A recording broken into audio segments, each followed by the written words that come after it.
नमस्कार। चलिए आज बात करते हैं होलकर राजवंश की।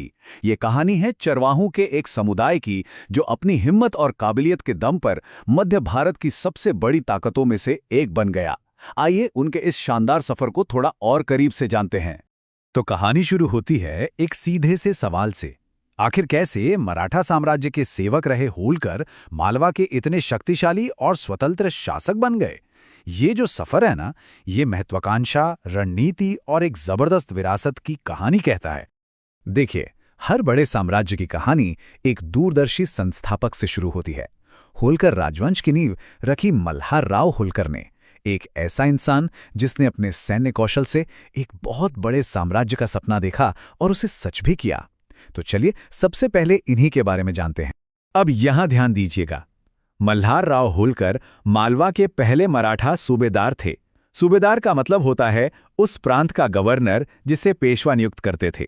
उनका सफर एक आम सैनिक जैसा ही शुरू हुआ था, लेकिन उनकी लड़ने की काबिलियत और रणनीति बनाने की कला ने उन्हें सत्ता के शिखर पे पहुंचा दिया। ये जो टाइमलाइन आप देख रहे हैं, ये बहुत महत्वपूर्ण है। यहां से परीक्षा के लिए दो बातें खास तौर पे याद रखनी है। पहली, 1733 में मंदसौर की लड़ाई, जो एक निर्णायक जीत थी, और दूसरी, उनकी समाधि का स्थान जो भिंड जिले के आलमपुर में है।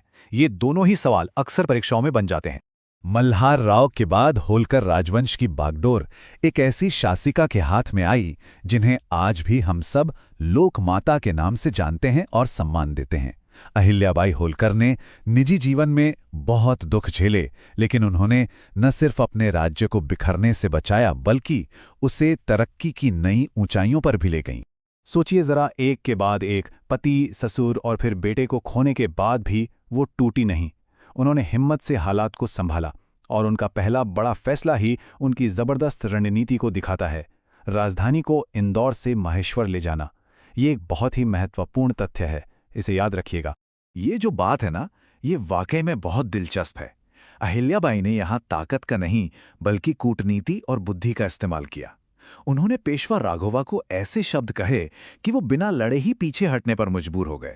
ये उनकी एक बहुत बड़ी मनोवैज्ञानिक जीत थी। तो ये समझना बहुत जरूरी है कि अहिल्याबाई सिर्फ एक धर्मपरायण शासक ही नहीं थी, वो एक बेहतरीन योद्धा और सैन्य कमांडर भी थी। उन्होंने खुद अपनी सेना का नेतृत्व किया और महादजी सिंधिया जैसे बड़े बड़े दुश्मनों को भी हराया।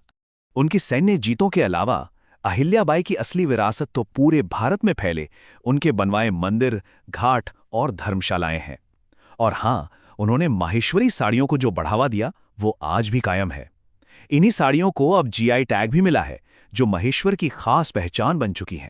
अहिल्याबाई का दौर तो एक स्वर्ण युग जैसा था, लेकिन उनके बाद होलकर राजवंश के सामने एक नई और बहुत बड़ी चुनौती आकर खड़ी हो गई, अंग्रेज। यहां से टकराव और उथल-पुथल का एक नया दौर शुरू हुआ। इस दौर में एक नाम बहुत प्रमुखता से उभरता है, यशवंतराव होलकर प्रथम। वो इतने जबरदस्त सैन्य रणनीतिकार थे कि उन्हें मध्य भारत का नेपोलियन तक कहा जाता है।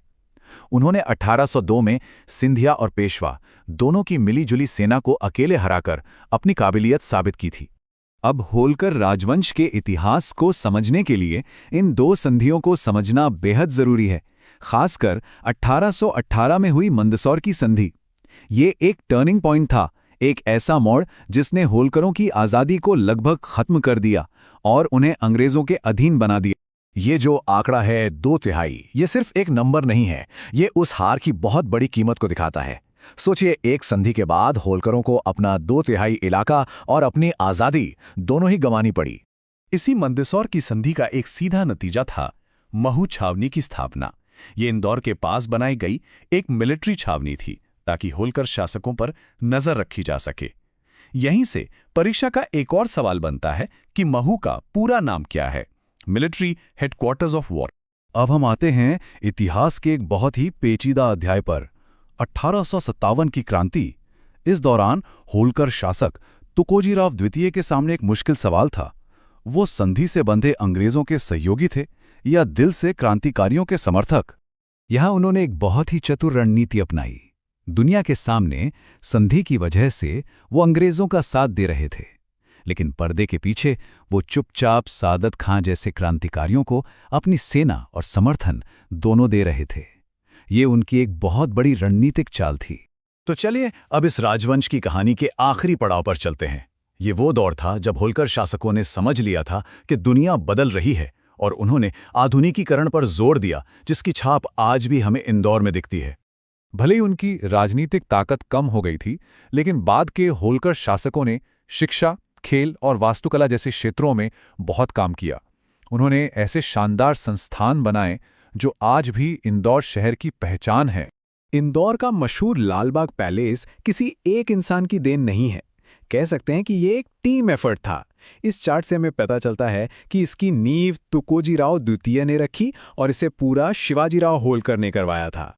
और फिर आती है ये तारीख, 1 जनवरी 1950। इस दिन होलकर रियासत ने आधिकारिक तौर पर आज़ाद भारत में विलय कर लिया। इसी के साथ एक महान राजवंश की राजनीतिक यात्रा का अंत हुआ और वो इतिहास का एक अटूट हिस्सा बन गए।